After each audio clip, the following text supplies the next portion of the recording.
We've got a great show lined up for you. Including a voice from the Fringe, the Minnesota Fringe Festival, that is. And a license to chill from the Minnesota Music Academy. And, of course, there's more, or this wouldn't be Artifacts. Stay tuned.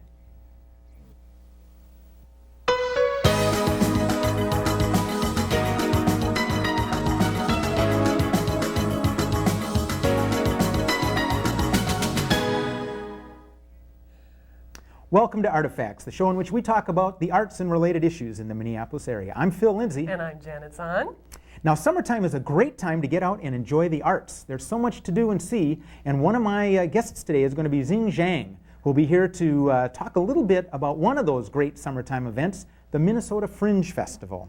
Then Phill will be talking with Jill Booher, who's got the big word on a big theater conference coming up in the Twin Cities. And we also have a taped segment from a press conference with Haile, Gerima, a noted black film director whose work was featured at the Walker Arts Center in June. And then I'll be talking with Amy Brockman, director of a new cabaret, By and For You. And finally, everything you need to know about Icebreaker 95, the Minnesota Music Academy's 16th annual Salute to Minnesota Music and Musicians, plus some great music from Layton, who is nominated for 6 Minnesota Music Awards. No less than 6. No less than 6. We've got something for everyone, starting right after this interesting bit of arts news.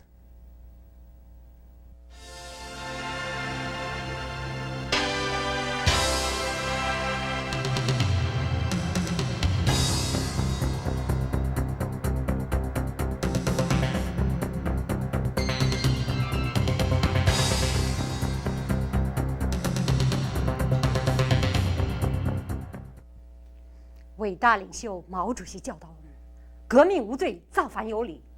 Chairman Mao said, "It is right to rebel." You accuse me of many crimes. I want to make a statement. You accuse me of persecuting the second leader, Liu Shaoqi. But Liu Shaoqi is a capitalist pig. Overthrew capitalist pig. Overthrew capitalist pig.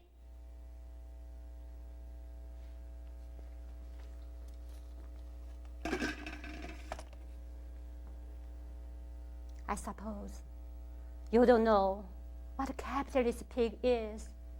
Let me tell you. Before they killed me, they said I was a capitalist pig. My name is Lao She, a writer. I've written novels, short stories, plays. My plays are around to the world. But during the Cultural Revolution, the Red Guards was sent to my yard. They saw I lost flowers in my yard. They shouted to me, "You have so many flowers, huh? Do you know who loves flowers? Only the capitalist, the landlord. Those who has money to buy them has time to enjoy the beauty. We, revolutionaries, we don't like the flowers.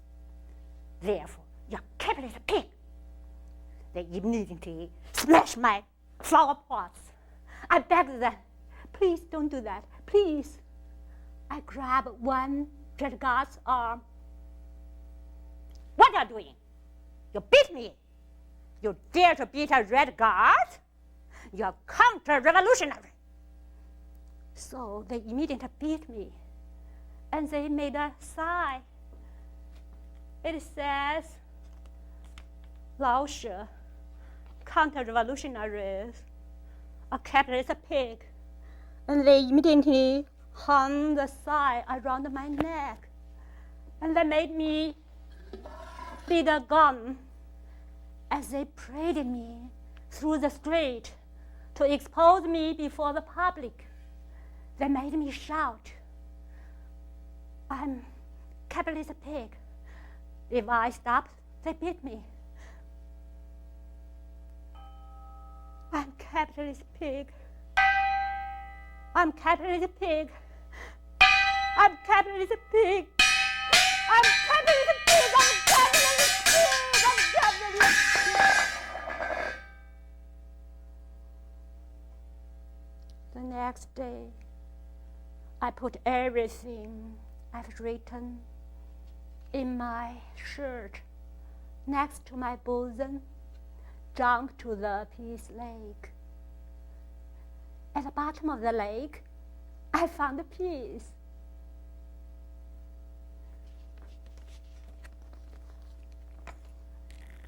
Okay.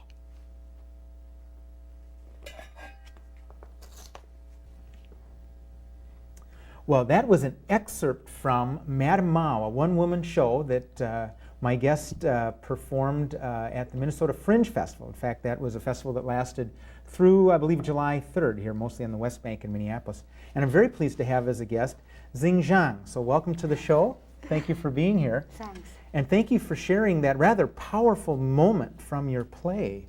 Can you talk a little bit about Madame Mao as a performance and why you wrote it and got involved in it? Yeah. Before this one-woman show, Madame Mao, I did a play called White-Born Demon with a red guy collaboration in here in this town. Yeah, it's about 1988, 1989. Yeah, around that time, and then we went to New York to do the show too. I didn't know that. With Red Eye? With Red Eye, oh, yeah. All right. This Leslie Moon, her show. That made me very interested in think about more detail, deeply about the Madame Mao. She's a big feature in China. Well, she was part of the Gang of Four. Yeah. And she's an important leader during the Cultural Revolution, except the China Mao. So, and the Cultural Revolution is a big thing in our life. That's why I like writing, and I like write our life, and of course Cultural Revolution. But if I write Cultural Revolution, I have to write the Madame Mao. And also, since I did that show, I've written a lot of things about her. So it's make me, I do want to write a play. Now, I watched your show at the Fringe, and I learned that Madame Mao, which was her married name, as it were, Zhang King? Yes, Zhang Qing. Zhang Qing, the Chinese Zhang Qing. Zhang is river. Qing is like a green, so like a green river. Oh, so her name would translate to Zhang Qing, Green River. Green River, yeah. Okay, but she herself was a performer, an actress. Yeah, when she was in Shanghai, she was a famous the movie star. Yeah. Yeah, also performed in the theater. At that time, her name was Lanping, Blue Apple. Blue Apple. Blue Apple, when she was famous during like 40s or later the 30s, I think. Okay, so it's interesting that as she progressed and became a powerful political figure, she unleashed what I would characterize as a lot of repression against many people, but artists in particular. Is that right? Yeah, I think for a long time she was an actress, but when she went to Yan'an, she married Chairman Mao. But at that time, our last senior leaders, they're opposite their marriage, because Mao already married, and she was a movie star, so they don't want to get married. Yes. But she said, no, I'm pregnant. This is Chairman Mao, so they have no choice. So that's why they are, okay, agreed. But they said, you married Chairman Mao, but for 30 years, you cannot have political activities. That's from that time, I think she hated that a lot of people in the inside of the country party, and also. So she had it in for them because of their resistance to her liaison with Mao. Yes, there's a one thing. Very interesting. Yeah. And was she actually pregnant? Yes. This is true. This is historical fact. That's true. Yeah, she had a girl with Mao. Well, when he was talking about political power coming out of the barrel of a gun, he didn't mean like a shotgun wedding. Here, did he? Oh, that's interesting. I never knew that. Yeah. In your play, there's a poignant scene in there about perfume bottles. Yes. Was that a personal experience of yours with your family, or how? It's a little bit of the similar. It's a basic on real things. It's my mom. It's That was my really mom. something your mother went through during. Yeah, during the Cultural Revolution. Yeah. At that time, perfume was something like very bad thing. Yeah. You know, it's like a bourgeois thing, they Yes. will say. Yes. And this, as a matter of fact, is my uncle's wife, my aunt. My aunt's perfume. And because something wrong with my uncle, so my aunt was so afraid. She took these 2 bottles to my mom. This real thing. My mom is so afraid because your relatives, I should protect you, right? Because she asked my mother. My mother want to keep that, but my mother afraid very, very much. So finally my mother decided, oh, I must pull it out. That's why my mom pulled it out. But the sweet smell goes everywhere. So my mom was so afraid. She told me the story. Yes. It really is. And was it as in your play, she was lucky, though, that nobody actually came and denounced her? Yeah, but as a matter of fact, some people live with my mom. She smelled, but she didn't kill other people. Okay. This lady is great. Yeah, my mom was thin. So lucky. What a hard thing. Lucky. You have also spent time here in Minneapolis as a visiting scholar. Yeah, that was the first time when I came to the United States. I was a visiting scholar in the University of Minnesota Department of Theater.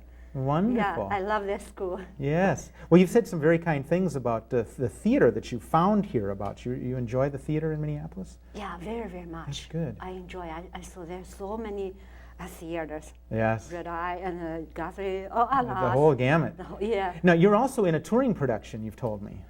Recently, before I came here, I was in the Beijing People's Art Theater, and that is great theater in Beijing, just like the big theater in China, and toured our last place, European, Japan, Canada, and even the French Paris. We will perform Tea House in the Comedy Française. Wonderful. Yeah, true. Say, can I ask you a question, kind of an intercultural question? Now, you're from Beijing, your hometown.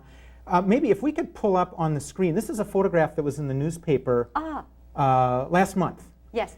And this, if you can see it over here, these are some young children from Beijing at a beer festival. And they've been, I don't know what's going on here. And I wondered, have you ever seen anything like this? Apparently they go out and they dance and they spray beer over these kids. Is beer a big festival thing in Beijing? What's going on here? Yeah. Isn't that strange? Yeah, I think maybe for me also it's you're not familiar with that? Yeah, it's not very familiar with that. Yeah, well, I just wondered if this was a typical thing. You see, I'm from Wisconsin, where we drink beer a lot, and we don't usually get the kids out there and spray the beer on them. So I just thought maybe I should go to Beijing or something and check this out. Yeah, right now there are a lot things going on. Yeah, I thought maybe it was a spring festival or something like that. Yeah, we also have a last spring festival or during autumn we have some celebration, a lot activities and culture. Yeah, because we have a long history about our culture. Well, you know, we have about one more moment to spend, and I wanted to ask you, as an artist who's performed both in China, in Beijing, and here in the United States, anything you've seen similarities or parallels or contradictions between how China treats its artists and how we treat them here? Okay. In China, because it's long history and have created a great culture, so people love like poetry.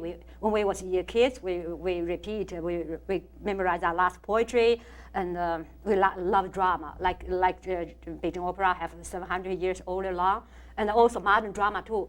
But recently, because of TV, so people go to the theater less than before. That's funny. That happened here too. Yeah. I think people study very hard there. Especially when you are young. Yes. So the education system is very good.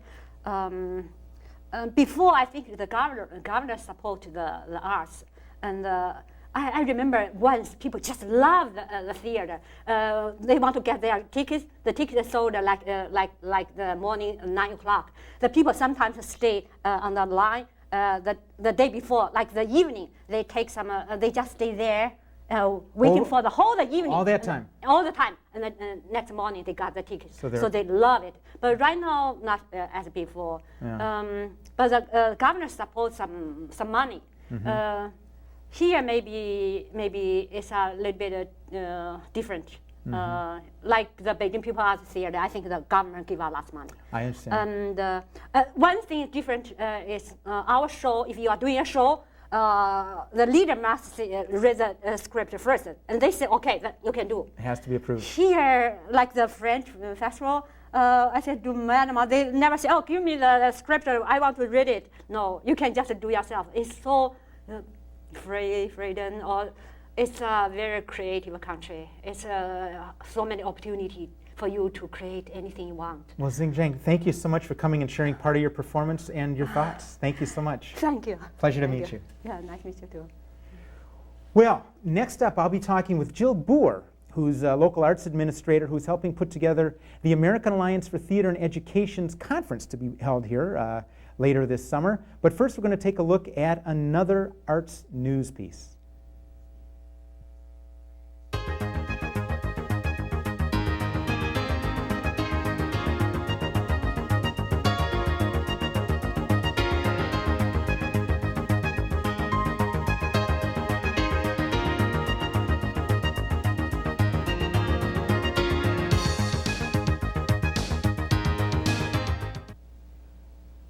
Well, what we thought we'd do is let you know a few of the groups in the Twin Cities that are taking off for parts around the world. It's very interesting to see local artists touring the world.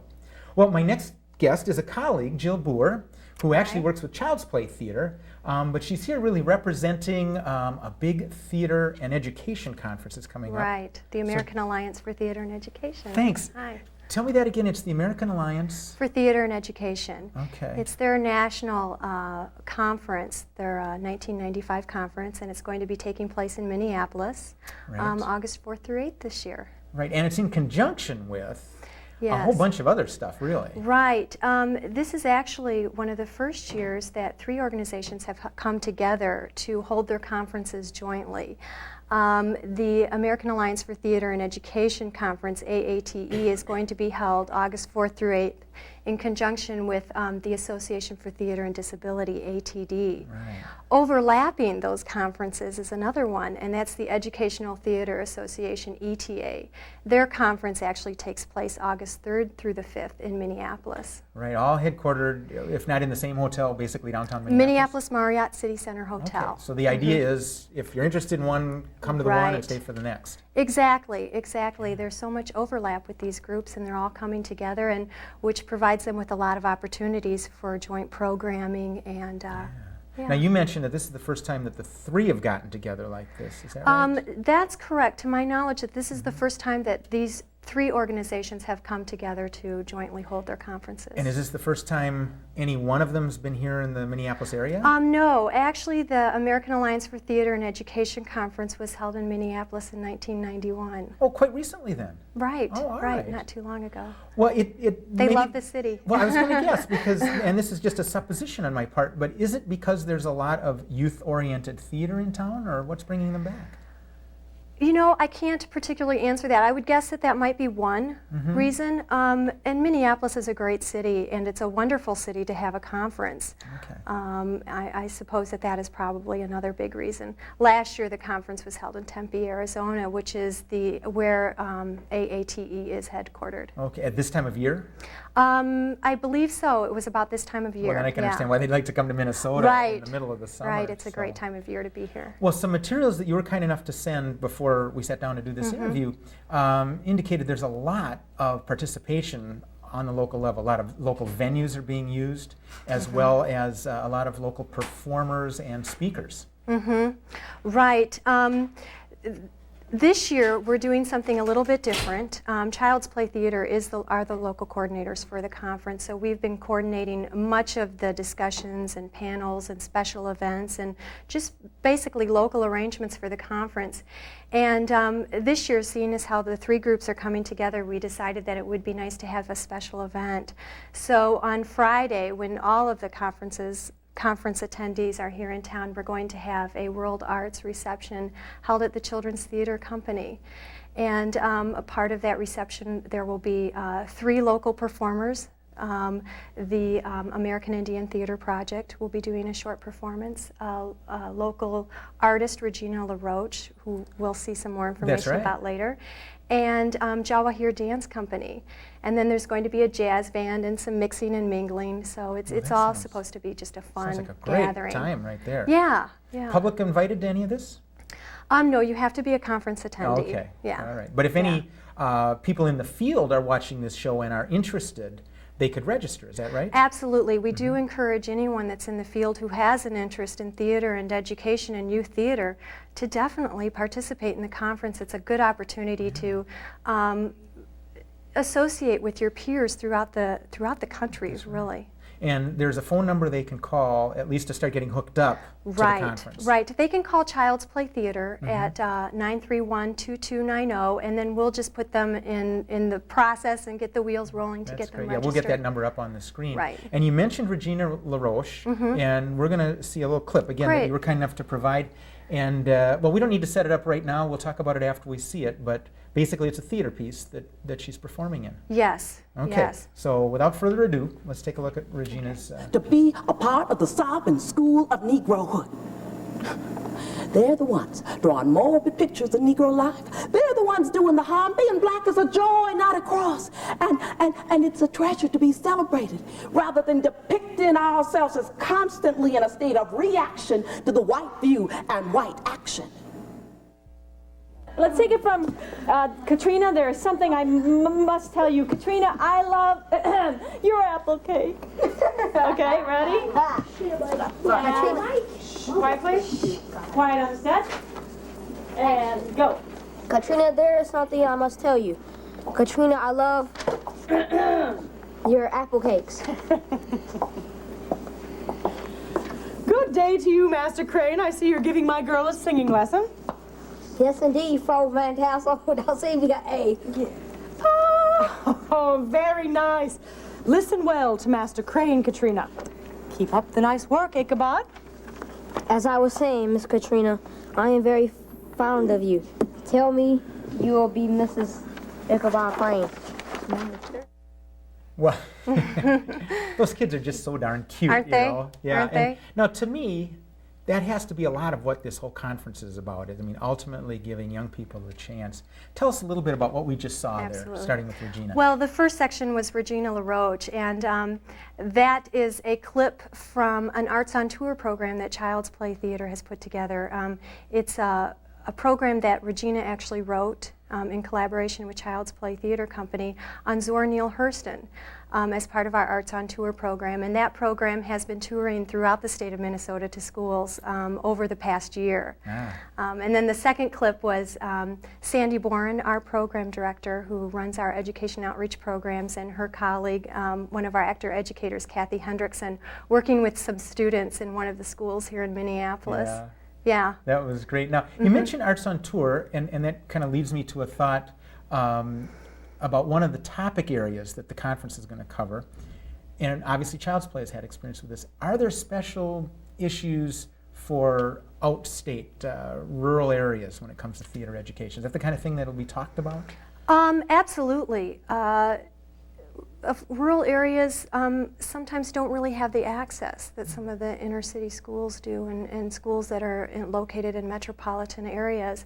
And that has certainly, for Child's Play Theater, been an important topic, trying to touch the lives of children that don't have the access to some of the rich artistic programs that children in metropolitan areas do. Yeah. Well, we've got just a moment or two left here. The dates again for this sort of expanded conference are? Well, if you want to participate in the ETA conference and the other two conferences, AATE and ATD, you would be attending August 3rd through the 5th, and then the overlap August 4th through the 8th. Okay. And then AATE and ATD conferences are occurring August 4th through the 8th. I'm glad you got all that down. See, to me, that's a Scrabble set right there with all those alphabets. And the number again, if they wanted to call just to start connecting? To start connecting, to get registered, would be 931-2290. That sounds great. About how many people do you expect will show up? Well, for the AATE ATD conference, we're anticipating between 500 and 750, and for the ETA, about 350. Okay, well, that's a big group of people coming to town. Yeah, the city's going to be hopping. Yeah, that's great. Jill, thanks for coming on and telling us about it. Thank you. It was so wonderful. Here. That's Bye. great. Well, as we've seen earlier in the show, we've got people going out of town, we've got people coming to town, and waiting in the wings for the next segment here on Artifacts is Amy Brockman, and she's going to be joining me to talk about the new Cabaret by and for you. But before that, we'll bring you a taped segment on Haile Gerima, whose cinematic achievements have been described as fiery, bold, and brash. Our Artifacts crew attended his press conference when he was here in June, and here are their impressions. Black men and women, prisoners of a long fight. Right, look at history, constant war. Since the day I was snatched, abducted from my mother's land, I've been a prisoner of war. Shit. No one understands me. To me, the reason people are defeated is because they're culturally defeated. Culturally defeated. Materially, people think on material possessions they can assert their humanity. And the problem is that when you culturally fight, then you repair the world better. Because what you have here is a great emphasis on feeding, sheltering, and clothing. That's really, the market economy just emphasizes on those things and making you feel by being in charge of them that you are exercising your human freedom. And so you don't know that we don't know that we're being uniformly being really set up for a fascist garbage disposal system that silently is just overtaking everybody.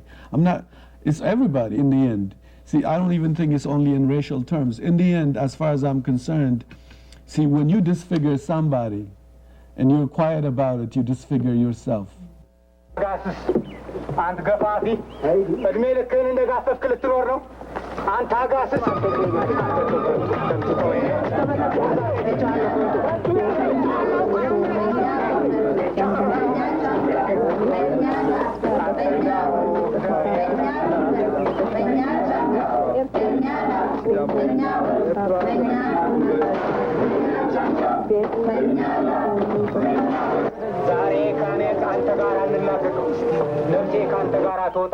And the grotesque aspect of white America is its capacity to disfigure other people's history. And it's not nurtured, it's not glorified, it's not put up for all kids to be redeemed by it. Otherwise, if black people were white people and did all those things all the way to Florida, I mean, George Washington, for just crossing the Delaware, has everything every day, every book, every black people, what they have done to democratize this country is not touched subject matter.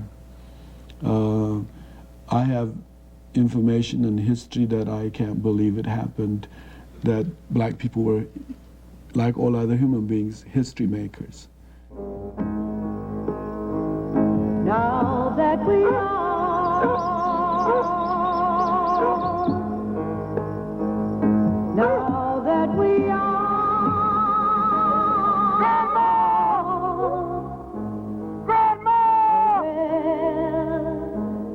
of our African roots.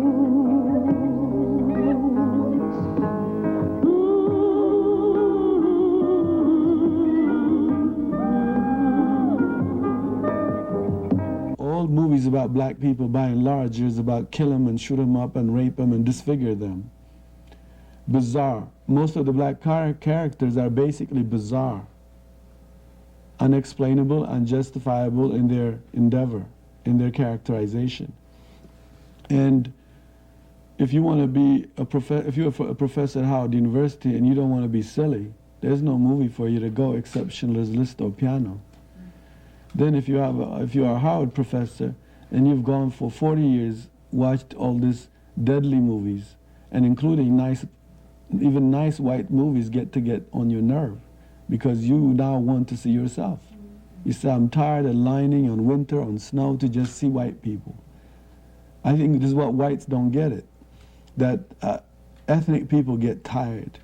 At a certain point you say, I just want to see my mother. I just want to see my father. I just want to see somebody who looks like me. Yes, ma'am. Yes, ma'am. Can't nobody make it like you do. Ah, indeed. There you go. Thank you.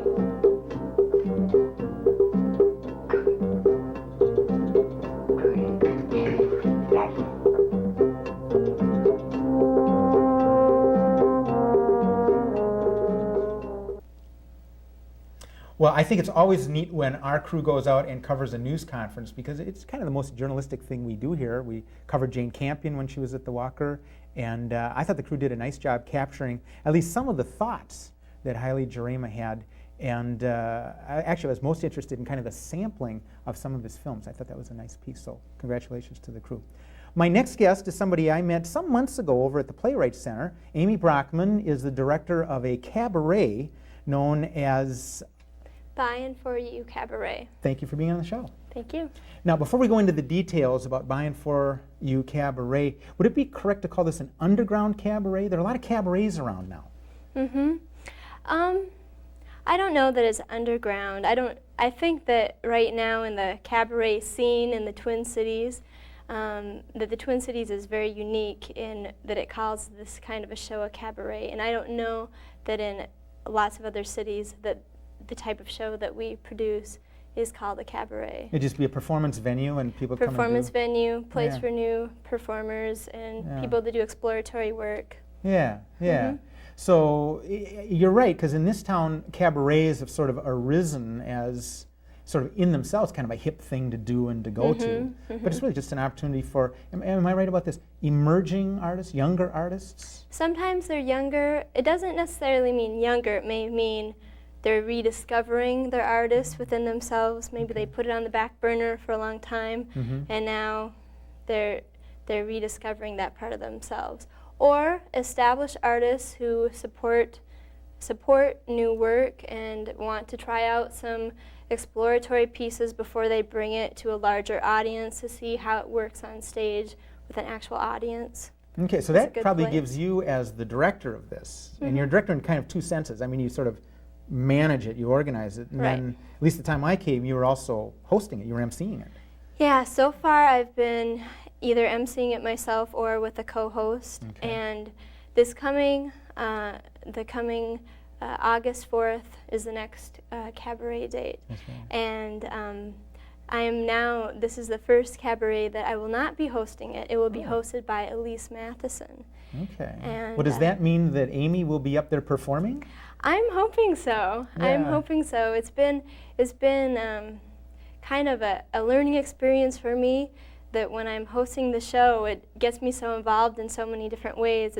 It's harder for me to perform when I'm the host of the show. Very much, I know that feeling. Very stressful position to be in. So hopefully, so hopefully this one I'm hoping to perform. Because you had once told me that you were a little frustrated because you really didn't get up there and do what you do as a performer. Right. Yeah. Right. In fact, what is your background? I knew that you had sung, you play I play music. guitar, I write songs, my own songs. I'm a singer. And I have percussion background.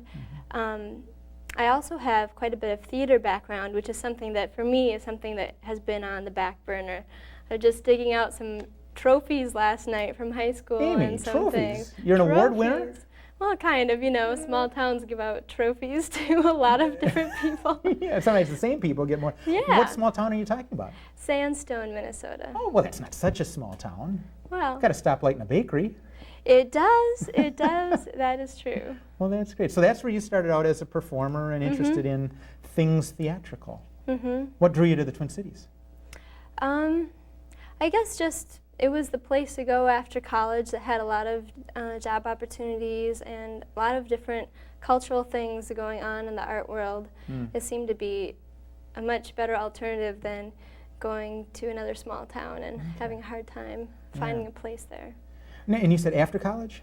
After college, I moved here. And so you went from Sandstone to? I went to college at College of St. Benedict and St. John's University. Oh, okay. So you kind of stayed in the upper Midwest here. Yeah. Yeah, yeah. Well, except for a year in Spain, in Madrid. Well, that's a little bit off the edge of the map there. That was my first major city experience, and after that, everything else is pretty mellow. So. ¿Habla español? Sí, hablo español muy bien. Well, that's great. Muy bien. Entonces, tell me a little bit more about Buying for You. Now, for folks that are looking at the signature of the cabaret, they might be buying for you. What the heck does that mean? Is that financial advice or what? Well, not usually. Yeah. Buying for You is described as a cabaret that is supporting artistic and sexual explorations. It's a place, some of the reasons why I started this cabaret, which I started about a year ago, last July. Okay, and summer so, of '94 then. Summer of '94, so we're coming up on the big anniversary date here. But some of the reasons why I started this cabaret is I wanted a place for new people like myself as discovering my own artistic and musical talents again, to have more places that were an accepting audience to perform at. And the other two big reasons were that I wanted there to be a place that was supportive of bisexual people, because there's a lot of places to perform, but in different communities, bisexual people aren't necessarily supported and accepted for who they are and all that they stand for. And have something from the bisexual community that would be something that we have done together as a community, can say, be proud of that. So this is more self-defined for that community as opposed to some of the other cabarets I'm thinking of that certainly seem comfortable with different gender orientations. Definitely. I mean, Patrick's and balls, I mean, those are certainly not uncomfortable. Right. In fact, you've performed, I think, at balls. I've performed at balls, yeah. So. Okay, and you're hooked up, you do this at the Playwright Center. Yep, the Playwright Center has been very good to us in helping.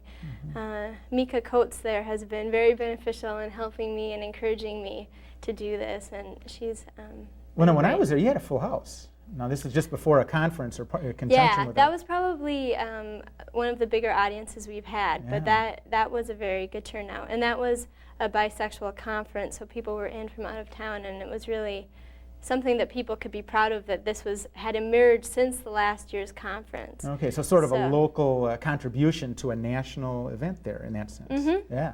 Lively crowd. I mean, they're having a good time. Yeah. We like audience participation to be part of the show, so hopefully. Yeah, I noticed, and we won't go into details, but I did notice there were some gifties handed out, I remember.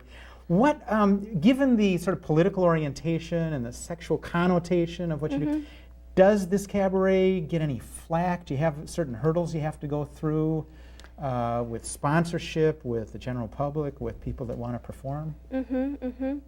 I think overall, different press, we mostly have concentrated our press efforts, and we've gotten the best press from the gay, the queer press as far as covering this event. But I think it is something that appeals to a larger audience because of the word sexual in there. People are kind of curious about that, and they want to see, well, what is this all about, you know?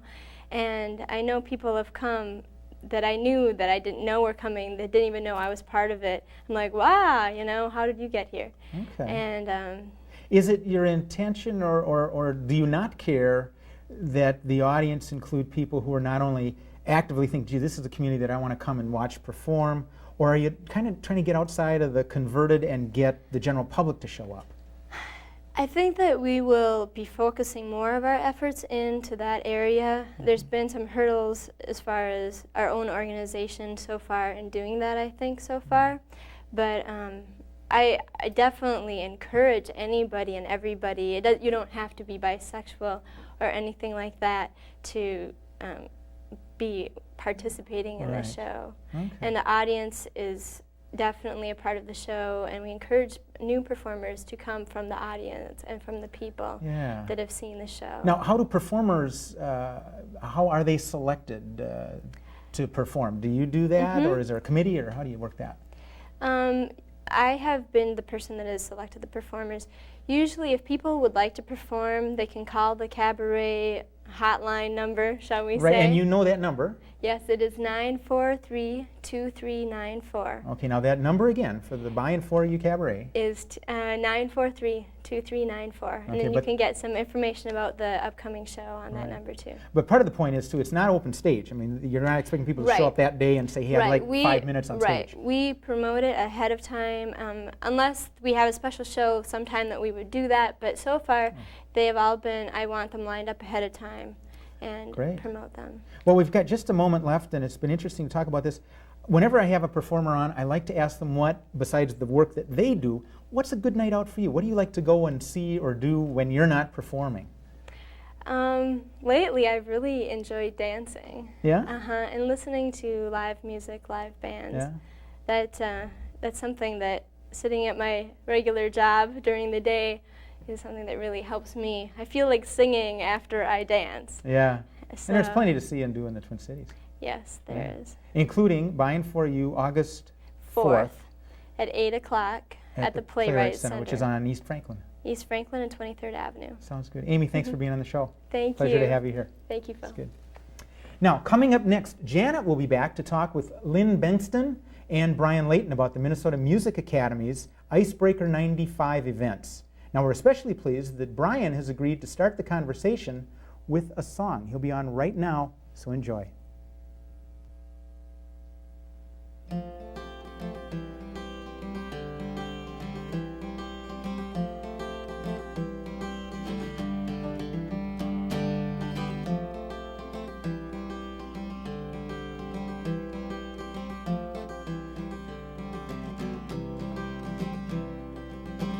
Sally Sue and Charlie and Billy too, they all know where they're going,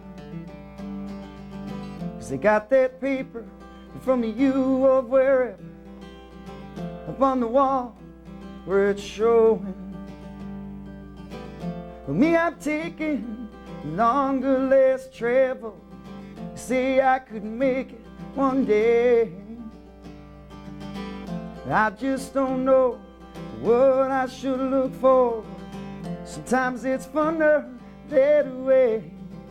You just go one foot over the next one, baby, until you reach your design. One foot over the next one, baby, and keep on walking that line.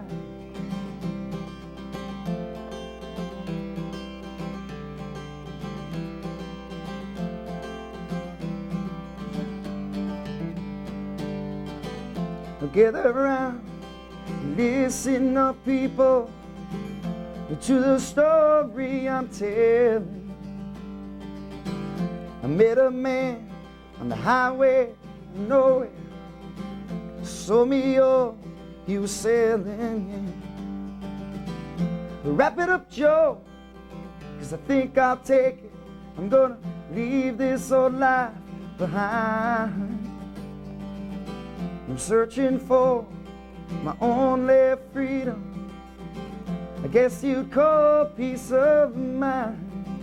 You just go one foot over the next one, baby, until you reach your design.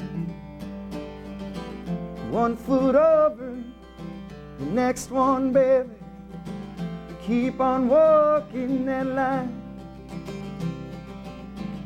And I've been searching, looking for something that I can show. And maybe what I hold is special to someone I don't know.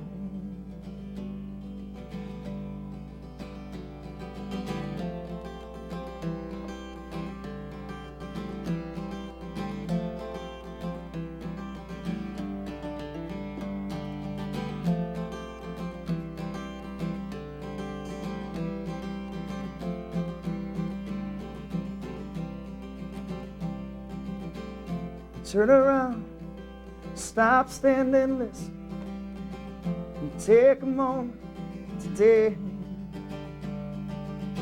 and think about all you've been blessed with. Life is funny that way. You just go one foot over the next one, baby, till you reach your design. One foot over the next one, baby, keep on walking that line. You just go one foot over.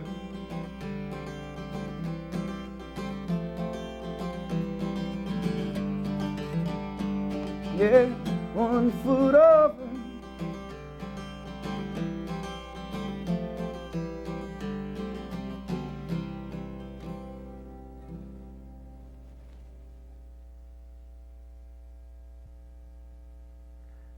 we're back, and Brian, Layton, thank you very much for your song. It's a nice song. You wrote the song? Yes, I did. And what's the name of it? 1 Foot Over. Really nice. Thanks very much. With us also is Lynne Bengtson, who is with the Minnesota Music Academy. Thank you to Lynne for coming. You have a big event coming up. Yes, we do. The Icebreaker 95. Minnesota Music Awards. Yeah. So it's a week-long event, correct? Yes, it is. Highlighted by the Music Awards on Thursday night, July 13th. Okay. Well, tell us a little bit about what's going on. You've got showcases. First of all, why don't you tell us about those? Well, this year we have a record number of showcases. We have over 30 venues and over 175 bands participating. Wow. They're Monday through Saturday night, the week of the awards show. You can buy an Icebreaker laminate like this for $11, and it will get you in free to all the showcases Monday through Saturday night. Wow, tremendous value, good bargain, good bands, all kinds of music?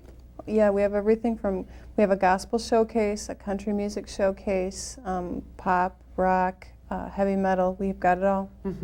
Brian, you're playing... July 12th. Yeah, at, where are you Bunkers. And you have a band called? GB Layton. Right, Yeah. right. What kind of music do you play? Midwestern rock. And you've been in this business in Minneapolis for how long now? I've been full-time for about 4 years now. And you're making it and doing it? Keeping busy, eh? Yeah, and you're up for 6 music awards. Yeah. Thursday night, the 13th. That's quite an accomplishment. Yeah, Congratulations. it's pretty wild. Yeah, good for you. Besides the showcases, there are also going to be some seminars. Yes, we have 3 seminars this year. We have a Women in Rock seminar. Will be hosted by Leanne Weimer from First Avenue. It will deal with issues that are particular to women in this business. We are a minority, and women haven't typically been involved in this business as long as men have. So we'll talk about the advantages and the disadvantages and ways to work with and around them. There's also a mentorship session, which will involve newspaper critics, radio station personnel, band managers, booking agents, producers, engineers, and it will be really great because people that come to attend will actually get to sit down one-on-one for 10 minutes with each, with a person.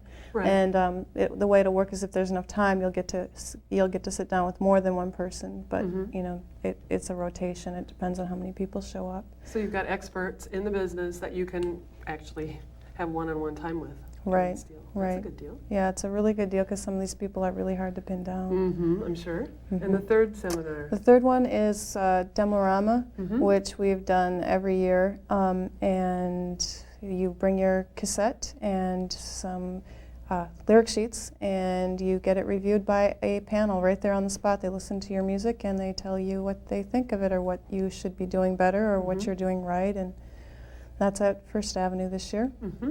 All the seminars are being held on Saturday. The Women in Rock is at 3 o'clock at the Radisson. The mentorship session, I believe, is going to start 11 a.m. and that's also at the Radisson. And then Demorama is at 3 o'clock at First Avenue. And for the seminars, again, can you use your laminate to get in? You can use your laminate to get in, yes. And if you don't have a laminate, the seminars are $10. The big event, kind of the premier event of this whole thing are the Minnesota Music Awards, held at First Ave on Thursday, July 13th. Yes. What's the big deal this year for the awards? I think it's just all the great music that we've got going on, and really for the whole weekend. But for the ceremony, we have Bobby V and Sons performing. They were around, well, they're still around now, but Bobby V was very big years ago, and we were trying to go with more of a reunion theme since it is First Avenue's 25th anniversary and the Minnesota Music Academy's 10th anniversary this year. So, which, by the way, I do need to correct something that I said earlier, that I said it was the 16th. It's the 16th annual Music Awards, but it's the 10th annual Minnesota Music, or 10th anniversary of the Minnesota Music Academy forming. Right. The Music Academy actually formed originally to administer the Music Awards because there was some trouble with the way it was, how it was being produced and how it was being done and who was taking care of it. So they decided to establish a formal organization to handle that. Okay, I see. So the music awards also you can get in with a laminate? Yes, you can, and if you don't have a laminate, it's $5. Wow, that's a great deal. It's a great bargain. Good thing for musicians, do you think, this whole event? Yeah, definitely. I think that I wish that more of the public people would get involved in it, because I think that it's real important for this city, if we want to be the next city, you know, to be on the map, so to say. I think it's real important for the public to get out and voice their opinions. And listen to the music. Right. This is all, by the way, this is all Minnesota music. This is no imported talent, correct? Right. This is all Minnesota musicians doing their music. Right. That's a great deal. So if you were a first-time event goer, you got a whole week of things looking, you know, you open up the paper. City Pages is the place to find out about this, by the way, right? So you open up the page, and a lot of stuff. What would you do? Where would you start? Geez, well, I'd have to say don't miss the award show, because we've got some really great music at the award show, and a really wide variety of musicians performing. We have Grant Hart performing, the Delilahs, Savage Oral Hotbed, which is kind of more experimental. We're hoping, I'm not sure if I should say this, we're hoping that Debbie Duncan's going to agree to perform. So it looks like, I mean, we've got a really good lineup, plus there'll be a lot of musicians there. At the end, we've got a jam with Lou Snyder, who plays piano at Nyes, and she's going to play piano, and we're going to have an all-star sing-along, and musicians and singers will be getting up and performing and singing with her. And you'll really get a feel for what's going on when you hear the nominees and the winners and find all that out. So I would say start there, but don't miss the showcases, because the showcases are phenomenal this year. I mean, like I said, over 175 bands. We have more venues than ever participating, no matter what kind of music you like. Dakota Bar and Grill in St. Paul is participating this year, as well as Cafe Luxford if you like jazz. We have a gospel music showcase. Everything you could want to see is there. Yeah. This is a huge effort on the part of the Music Academy to pull all of this together. I'm sure you're kind of feeling it all right now as you get closer to the actual event. When I looked on the calendar yesterday and I saw it was 2 weeks from today.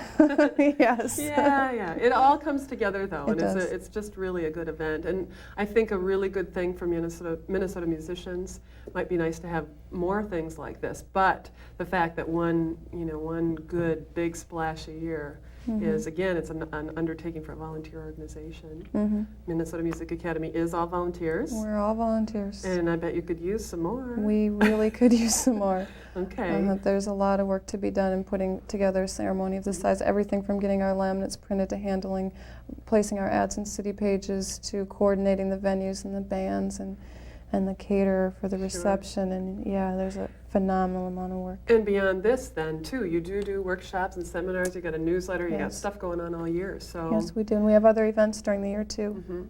So people should call the Music Academy if they want more information about the Icebreaker events happening in July, or if you want to know just more about the Music Academy. There's certainly room for people to participate and help out and find out more about what's going on with Minnesota music. Thank you, Brian, again for singing for us. No problem. That was Thank a really you nice for treat. asking me to come. Appreciate it. And thank you, Lynn, for being with us. Thanks for having us. I don't want to leave without, though, giving this phone number for the Music Academy, 874-2465. Again, that number, 874-2465. Thanks again for coming. Thank you. Thanks. Phill will be back with me to wrap up the show right after this Artifacts Factoid.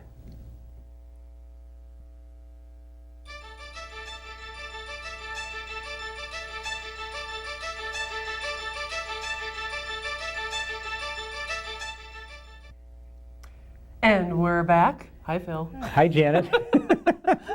No, be good. Okay, I will. Connie Chung is looking for a job, and she could be sitting there next month. That's true. We're going to do a little something different now. There's a new edition of the Downtown Minneapolis Architecture and Public Art Map. And I have to say that the local chapter of the American Institute of Architects did a great job on this. You probably can't get a lot of details off the TV, but it's useful, it's good looking, and you liked it, right? It is an excellent. Yeah, it even has a snappy skyline shot here in the back. So beautiful city. We are going to offer 5 of these, one to each of the first 5 callers who calls the City Cable 34 hotline and leaves their address, okay? And that number is 2234. So call that number, and we will send the first 5 callers one of these art and architecture maps. Take advantage of this great opportunity, won't you? Well said, and so sincere. Yes. Well, this has been a fun show. It has. I'm looking forward to next month, too. What do you got? Well, we're going to take a look, at least the crew's probably going to go out and take a look at a Duke Ellington exhibit that the public library is going to have. And I'm very glad to have Tom Troe. He's with the College of Liberal Arts over at the University of Minnesota. He's going to come in and talk about the historical role that institution has played in bringing culture to the Twin Cities. That sounds good. Yeah. Tom's so a good we'll guy. take a look at that. Yeah. Yeah. Well, we're going to wrap it up now, as usual, with our events calendar. So get out your pens and paper and write down some of these great events. We really appreciate your watching. I'm Janet Zahn. And I'm still Phill Lindsay. Thanks for watching. We'll see you next time.